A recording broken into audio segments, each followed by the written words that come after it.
Seedlings of sorrow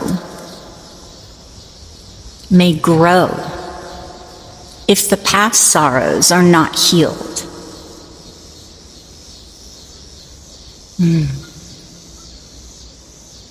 There is abundance